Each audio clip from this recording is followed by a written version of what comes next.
여러분, 우리는 대부분 평탄한 인생을 살아가길 원합니다. 인생을 시련과 고난을 많이 겪으면서 살아가길 원하는 사람은 없죠. 근데 문제는 삶에 시련과 고난이 없을 수가 없다는 거예요. 누구나 살다 보면 인생의 장애물들을 만나게 됩니다.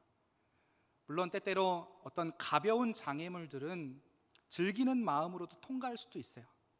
지나치게 좀 밋밋한 인생보다는 어느 정도 도전의식이 일어나는 인생을 살고 싶다라는 분들도 있을 수 있다는 겁니다. 근데 문제는 커다란 인생의 장애물들을 우리가 만나게 되는 순간들이죠. 또는 힘겹게 하나의 어려운 문제를 해결했더니 그보다 더 커다란 삶의 문제가 찾아오는 것들을 우리가 경험하게 되는 때도 있습니다. 결국에 우리 인생에 있어서 정말 중요한 것은 삶에서 문제가 없기를 바라는 것보다 삶에 문제가 있을 때 그것을 어떻게 극복하느냐에 있습니다. 특별히 신앙인으로서 우리는 삶의 문제를 어떻게 극복해야 하는 걸까요? 오늘 함께 살펴보는 본문의 말씀은 바로 그러한 인생의 커다란 장애물을 만났고 또 그 장애물을 극복했던 사람들에 관한 이야기입니다. 이스라엘 백성들은 모세의 뒤를 이은 이 여호수아의 훌륭한 지휘 아래 가나안 땅을 향해 나아갔습니다. 이때 이들은 아주 특별한 하나님의 도움을 통해서 요단강을 걸어서 건너갔죠. 이렇게 길갈에 진을 치고 가나안 땅 진군을 위한 준비를 다 마친 거예요. 출애굽해서 홍해를 건너고 광야를 지나고 이 요단강을 건너기까지 하나님의 은혜로 정말 여러 가지 어려움들을 다 극복하고 나서 이제 본격적으로 가나안 땅 점령에 나서게 된 거죠. 근데 이들은 그 시작부터 참 넘어서기 힘든 장애물을 만나게 됩니다. 그 장애물이 바로 여리고성이죠. 오늘 본문 1절의 말씀 보시면 이런 말씀 나옵니다. 이스라엘 자손들로 말미암아 여리고는 굳게 닫혔고 출입하는 자가 없더라. 지금 여리고성의 사람들이 이스라엘이 공격할 것을 대비해서 철저한 준비를 하고 있었다는 거예요. 무엇보다 우리는 많은 사료들을 통해서 당시의 여리고성이 정말 누구도 넘볼 수 없는 난공불락의 성이었구나라는 것을 알 수가 있어요. 성서 고고학자인 브라이언트 우드 박사가 여리고 지역에 대한 전문가로도 참 손에 꼽히는 분이신데, 이분의 논문을 통해서 이 당시 여리고성의 자세한 상태를 좀 확인해 볼 수 있었습니다. 이 사료 보면 당시 여리고성은 사람들이 살기 시작한 가장 오래된 도시였어요. 또 이 여리고성은 가나안 성들 가운데 중간 정도의 도시였는데 그 무엇보다 가나안 출입구를 지키는 성으로서 유명했습니다. 가나안으로 들어가고 나오는 출입구니까 얼마나 이 경비가 삼엄하고 또 방어가 견고했겠습니까? 보통의 방법으로는 정복하기가 어려운 도시였다는 거죠. 또 사료를 보면 이 성이요, 가파른 경사지의 정상 부분에 위치해 있고 또 성 밖으로는 큰 바위와 갖가지 장애물들이 한 35도 각도로 놓여 있어가지고 자연적인 또 방어 성의 역할을 했다는 거예요. 그냥 이렇게 성벽까지 가는 것조차가 쉽지 않은 거예요. 특히나 이 성벽이요, 그냥 이렇게 하나만 있는 게 아니라 이중벽으로 만들어져 있어요. 근데 내성이, 안쪽에 있는 성이 외성보다 2배 이상 두터웠다고 합니다. 놀랍게도 그 두께가 오늘날 4차선 도로와 폭이 거의 맞먹는다고 해요. 특별히 요새화된 중요 부분은 높이가 7.5m, 두께가 6m를 넘어서서 웬만한 공격에는 끄떡하지 않는 성이었다는 겁니다. 그러니까 요즘으로 오늘날로 따지자면 최첨단 방어시설을 다 갖추고 있는 요새였다는 겁니다. 정말 여리고성 어떻습니까? 정말 막강한 군사력도 가지고 있고요, 위치로도 감히 넘볼 수 없는 그러한 성이었다는 거죠. 게다가 또 우리가 읽지는 않았지만 여호수아 3장 15절의 말씀을 통해서 우리는 이스라엘 백성이 여리고성에 도착한 그 시기가 추수가 끝난 때였다라는 것을 알 수 있어요. 성 안에 지금 뭐가 있겠어요? 충분한 양식이 또 비축되어 있는 거예요. 그래서 여리고 사람들이 문을 걸어 잠그고서 성 안에서 그냥 버티려고만 하면 별 어려움 없이 몇 달이고 견딜 수가 있는 겁니다. 결국 당시 여리고 성은 이스라엘 백성들, 이들의 힘만으로는 무너뜨릴 수 없는 거대한 장벽이었다는 겁니다. 도무지 어찌할 수 없는 인생의 방해물을 또다시 이들이 맞닥뜨리게 된 거예요. 여러분, 우리는 여기서 한 가지 굉장히 중요한 사실을 보게 됩니다. 그건 바로 이스라엘이 힘겹게 하나님이 약속하신 땅, 이 가나안에 왔음에도 불구하고 여리고 성과 같은 장애물이 기다리고 있었다는 거예요. 말씀드렸듯 이스라엘 백성들은 광야 생활하는 동안에 정말 갖가지 수많은 장애물들 때문에 고생을 해야만 했죠. 지금껏 가나안 땅만을 바라보며 소망 가운데 그 고난들을 이겨왔어요. 정확히는 하나님께서 불신앙의 백성들을 이끌고서 여기까지 오게 하신 거죠. 근데 막상 가나안 땅에 왔는데 여리고라고 하는 여전히 커다란 장애물이 그들의 앞을 지금 가로막고 있는 겁니다. 이전과 만났던 어려움과 비교했을 때 결코 뒤처지지 않는 어느 때보다 또 커다란 어려움이 지금 그들의 앞을 가로막고 있는 거죠. 성도 여러분, 우리는요, 예수님을 믿기 전에 세상에서 힘겹고 고달픈 인생을 살아왔습니다. 마치 광야와 같은 인생길을 걸어온 거죠. 근데 막상 예수님 믿고 구원을 얻어도 극복하기가 쉽지 않은 인생의 장애물들이 자꾸만 우리 앞을 가로막는 거예요. 때론 믿기 이전보다 더 커다란 고난이 우리의 삶에 찾아오기도 합니다. 신앙생활하면 좀 인생이 편해질 것이다 라고 기대하는 사람들이 있어요. 그래서 또 실망하고 낙심하기도 하는 거죠. 근데 우리는 또 한 가지 중요한 사실을 또 본문의 말씀을 통해서 보게 됩니다. 비록 이스라엘은 이렇게 약속의 땅에서조차 극복하기 힘든 장애물을 만났지만 그 장애물을 극복하는 방법이 이전과는 달라졌다는 거예요. 이스라엘 백성들이 광야를 행군할 때와 가나안 땅을 점령할 때 이 장애물을 대하는 태도가 달라졌어요. 과거에는 정말 믿음 없이 장애물과 마주쳤지만 이제는 믿음으로 장애물을 맞섭니다. 과거에는 원망과 불평으로 장애물을 대했지만 이제는 침묵하며 장애물을 대합니다. 과거에는 장애물을 맞서다가 끝까지 순종하지 못했지만 이제는 끝까지 하나님의 말씀에 순종함을 통하여 장애물을 무너뜨렸다는 거예요. 여러분, 대체 어떻게 이스라엘이 여리고성을 무너뜨릴 수 있었습니까? 오늘 본문 여호수아 6장의 말씀을 보면 하나님께서 여리고성을 어떻게 하면 정복할 수 있는지를 설명해 주죠.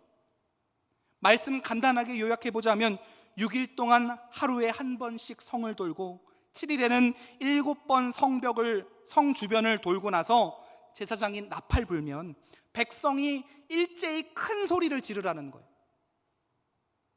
지금 하나님께서는 이렇게 하는 게 이 난공불락이라 여겨지는 여리고성을 점령하기 위한 방법이라는 겁니다. 이해가 되지 않는, 상식적이지 않는 이 말씀에 백성들이 순종했다는 거예요. 그랬더니 정말 불과 7일 만에 그 성이 무너집니다. 여러분, 이 사건은요, 앞으로 이스라엘 백성들이 가나안 땅을 점령해 나아가는 가운데 하나의 교범과도 같은 역할을 하게 됩니다.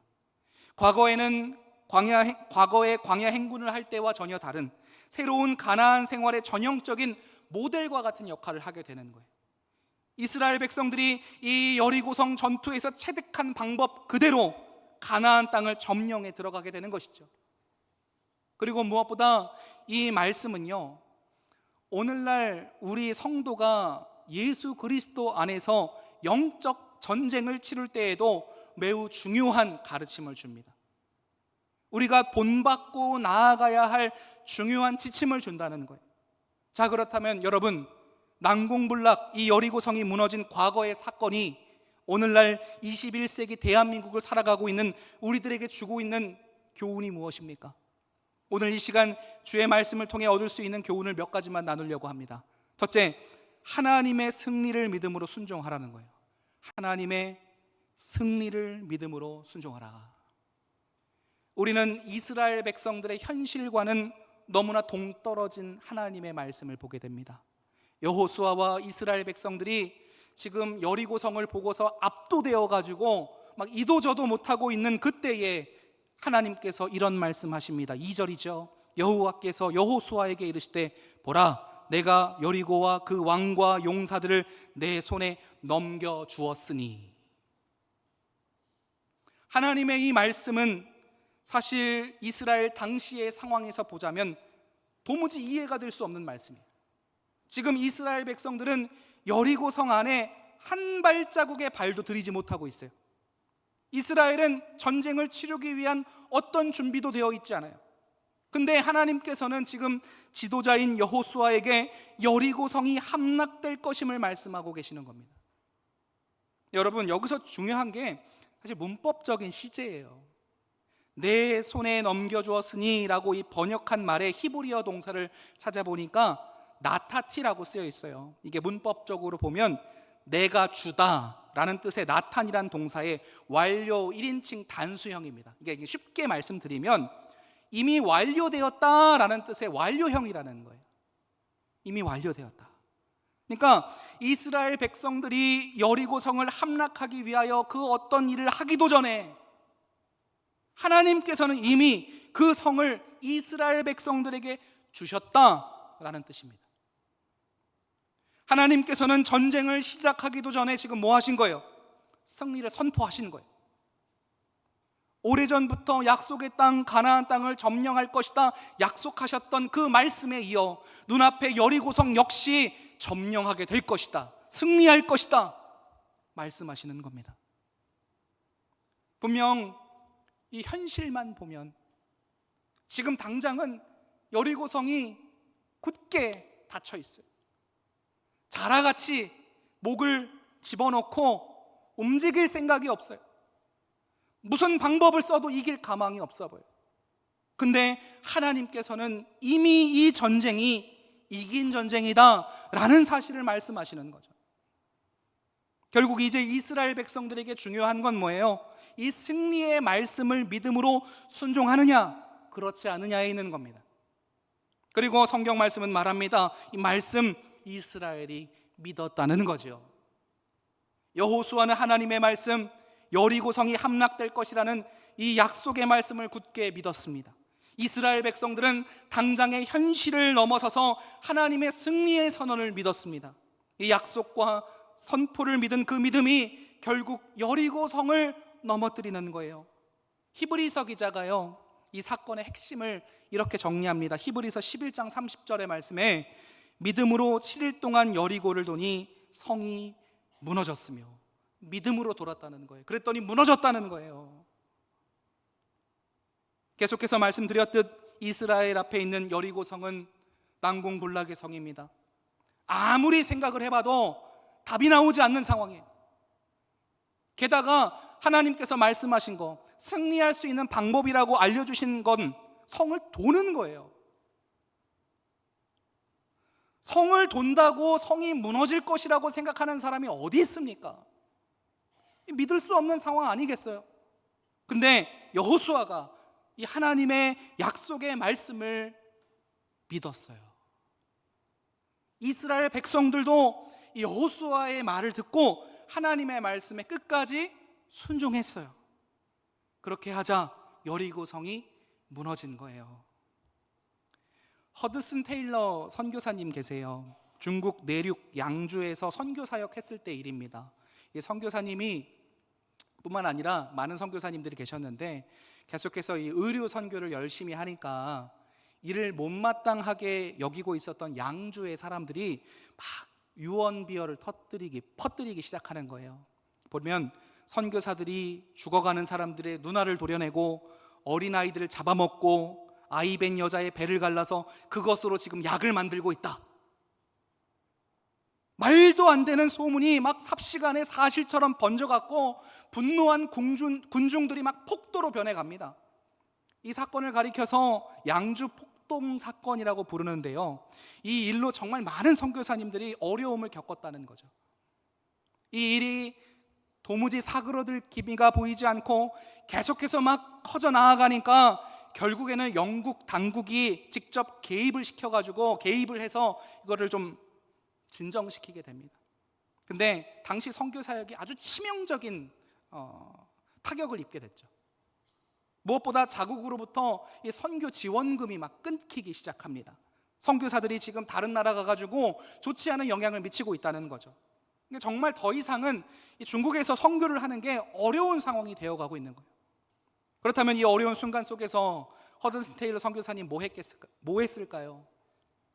그는 중국이나 영국이나 아니면 또 다른 누군가에게 자신들의 상황을 설명하거나 변명하려고 했던 것이 아니라 그저 하나님 앞에 뭘 했냐면 엎드려서 기도했다는 거예요.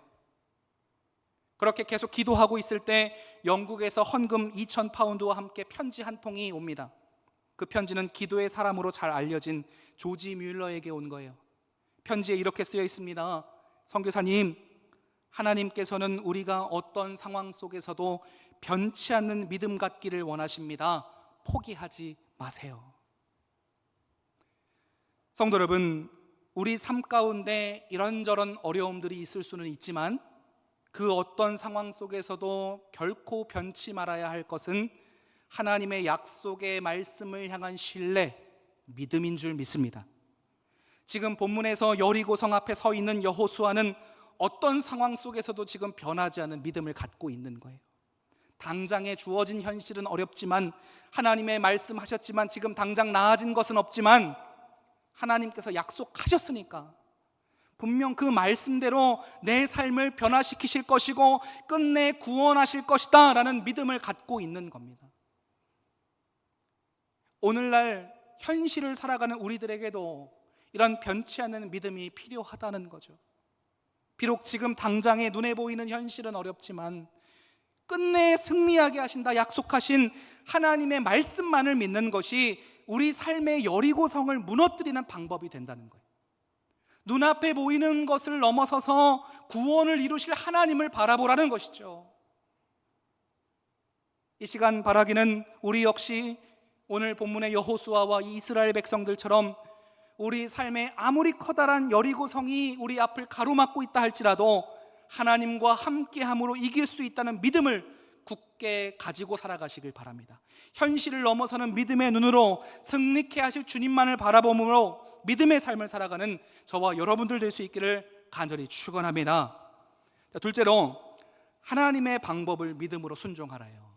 하나님의 방법을 믿음으로. 여호수아 1절에서 이 본문 6장 1에서 7절에서 하나님께서는 이스라엘이 여리고성을 점령하기 위한 아주 구체적인 방법들에 대해서 말씀을 해주세요. 하나님의 말씀을 쭉 보면 무엇보다 모든 군사들이 뭐 해야 돼요? 성 주위를 돌아야 돼요. 성을 매일 돌되 엿새 동안을 그렇게 해야 돼요. 도는 것도 하루에 한 번만 돌아야 돼요. 하루에 2번 돌아서는 안 돼요. 또 제사장 7은 7 양각 나팔을 잡고서 언약궤 앞에 나아갑니다. 제사장이 맨 앞에 서라는 거죠. 그리고 마지막 7째 날에는 7번 돌고 제사장이 나팔을 불어야 합니다. 오늘 본문 5절의 말씀 보죠. 5절에 이렇게 나옵니다. 제사장들이 양각 나팔을 길게 불어 그 나팔 소리가 너희에게 들릴 때에는 백성은 다 큰 소리로 외쳐 부를 것이라.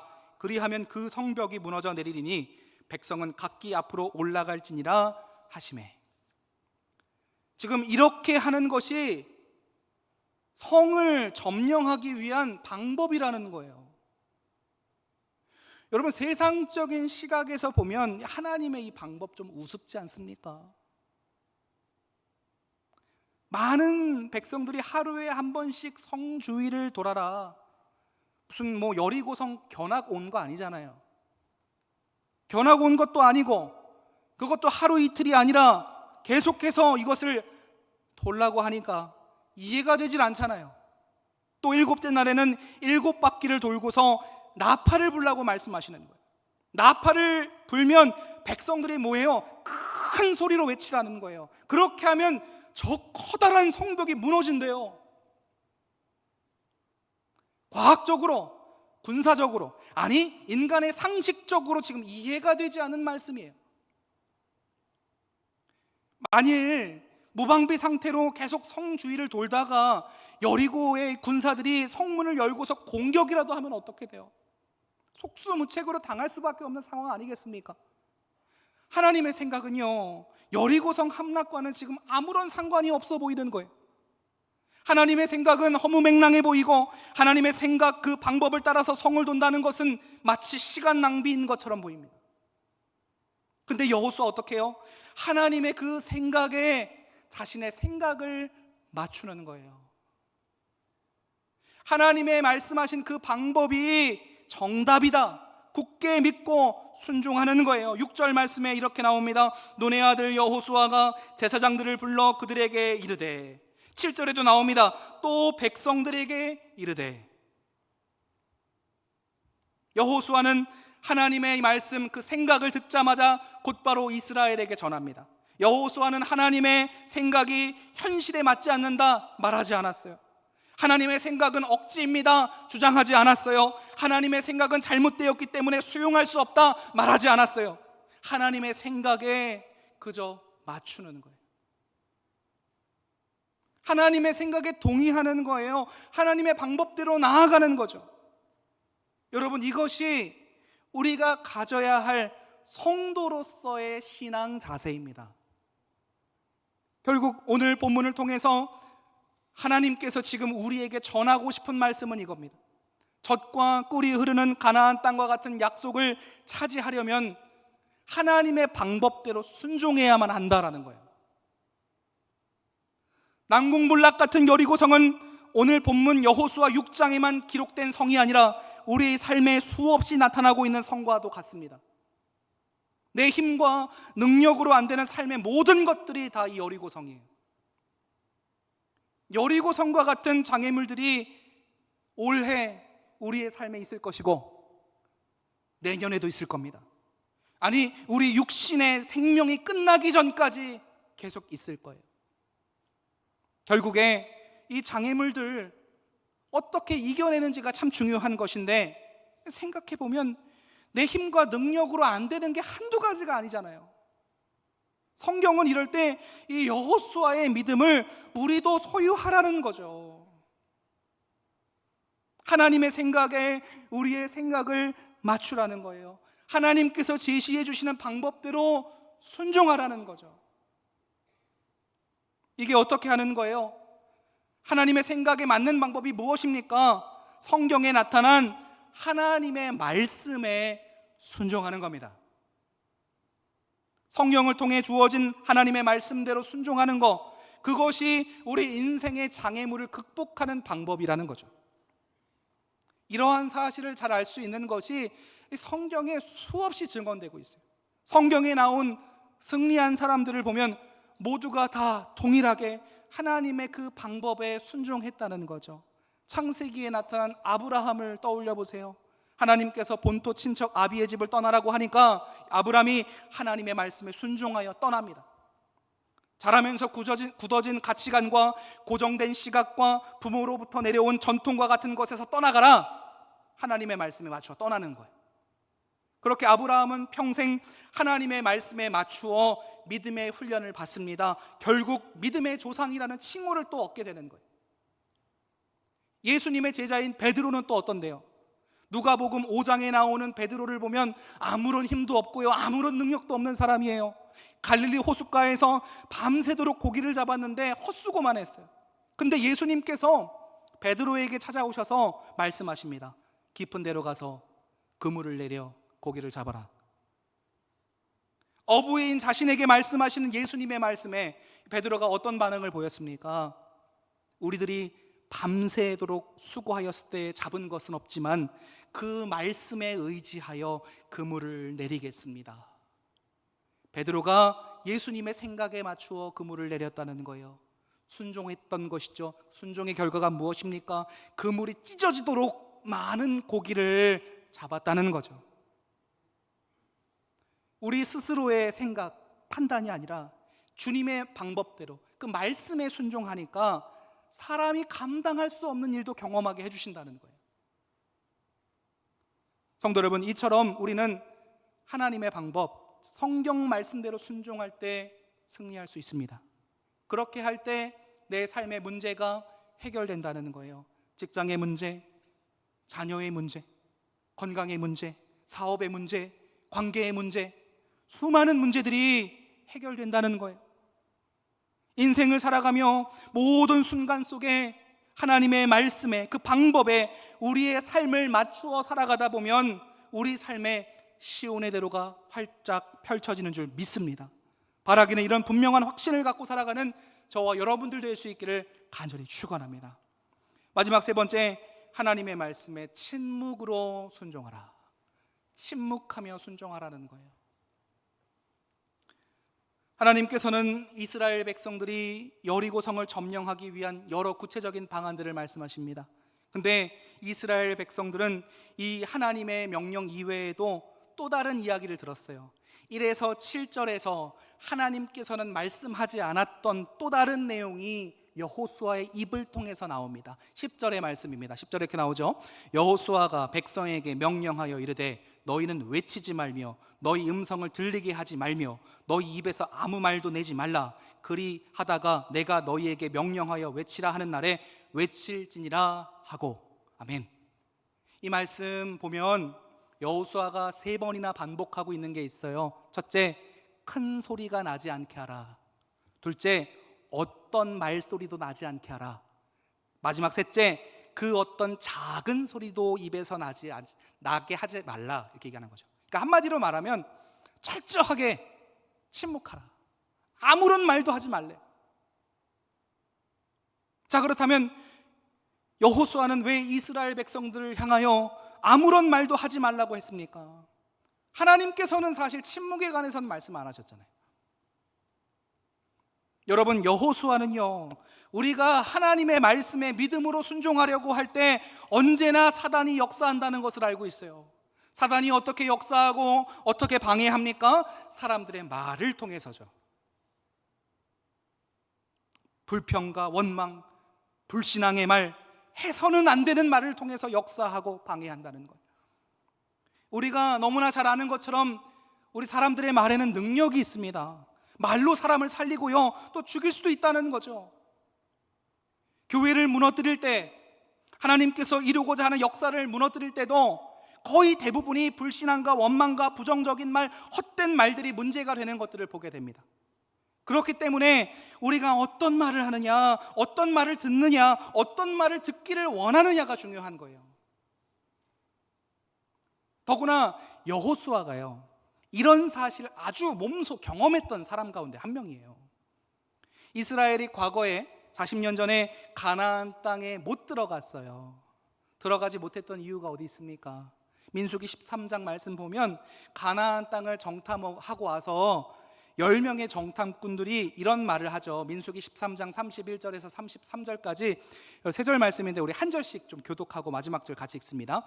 그와 함께 올라갔던 사람들은 이르되 우리가 능히 올라가서 그 백성을 치지 못하리라. 그들은 우리보다 강하니라 하고 이스라엘 자손 앞에서 그 정탐한 땅을 악평하여 이르되 우리가 두루 다니며 정탐한 땅은 그 거주민을 삼키는 땅이요 거기서 본 모든 백성은 신장이 장대한 자들이며 거기서 네피림 후손인 아낙 자손의 거인들을 보았나니 우리는 스스로 보기도 메뚜기 같으니 그들이 보기에도 그와 같았을 것이니라. 아멘.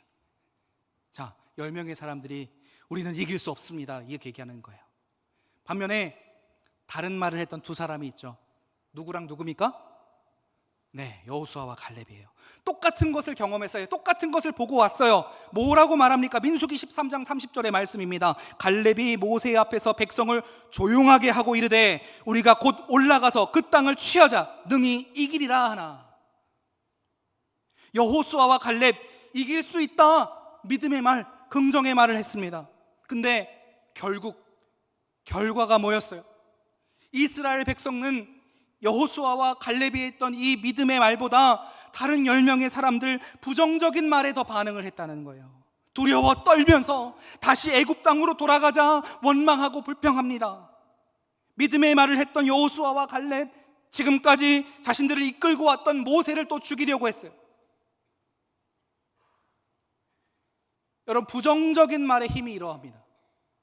바로 이것이 여호수아가 지금 이스라엘을 향하여 침묵하라 얘기하는 이유예요. 자, 그렇다면 만일에요, 이때 여호수아가 이스라엘을 향하여 침묵하라 이 말 하지 않았다면 어떤 일 벌어졌을까요? 이런 명령하지 않았다면 어떻게 됐을까요? 지금 여호수아가 명령했던 이스라엘 백성들의 숫자가 어떻게 됩니까, 여러분? 한두 명이 아니죠. 몇백 명도 아니죠. 수십만 명의 사람들이에요. 이 많은 사람들이 다 믿음이 좋고 다 순종하는 사람들입니까? 우리는 이 여리고성 바로 다음 이어지는 아이성 전투를 통해서 이들 가운데 정말 무지하고 믿음이 부족한 사람들이 있다라는 것을 또 확인하게 되잖아요.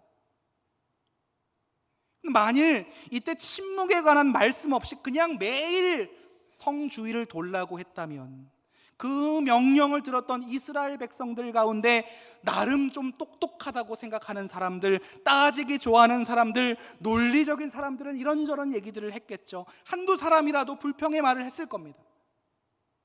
뭐 하루 이틀은요, 하나님의 말씀, 그래 순종해보자, 순종할 수 있어요. 근데 하루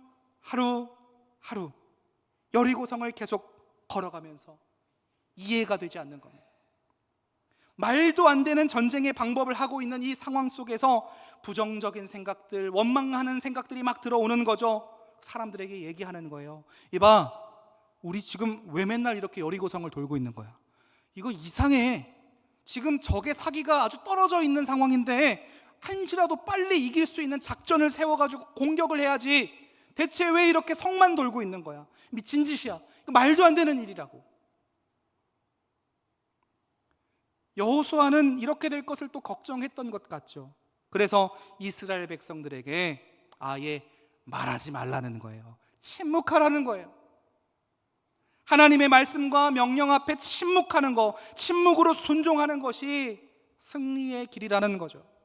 하나님의 뜻이, 하나님의 방법이 나와는 다르고 이해가 되지 않을 때 의문을 갖고서 불평하고 나름의 방법을 찾는 것이 아니라 그저 침묵하며 순종할 때 우리가 승리할 수 있다라는 것을 지금 얘기하고 있는 겁니다. 성도 여러분, 여러분들은 인생을 살아가면서 하나님의 말씀이 이해가 되지 않아서 순종하기가 어려웠던 경험들이 있으십니까? 우리가 하나님의 말씀을 듣고 나서 정말 명쾌한 해답을 얻어가지고 막 기쁠 때도 있지만, 때때로는 그 말씀 듣고서 막 혼란스럽고 고민이 될 때 있어요. 그럴 때면요, 믿음의 침묵을 하십시오. 하나님의 말씀에 대하여 부정적인 말, 원망의 말을 삼가하세요. 하나님은 나의 이해, 나의 감정, 나의 상황이 아니라 하나님의 뜻대로 계산하지 않고 머리 굴리지 않고 믿음으로 순종하는 사람을 원하십니다. 하나님께서는 이 시대에 믿음으로 순종했던 여호수아, 이해가 되지 않은 명령이었지만 끝까지 불평하지 않고 원망하지 않고 침묵하며 믿음의 행진을 했던 이스라엘 백성을 오늘날 찾고 계십니다.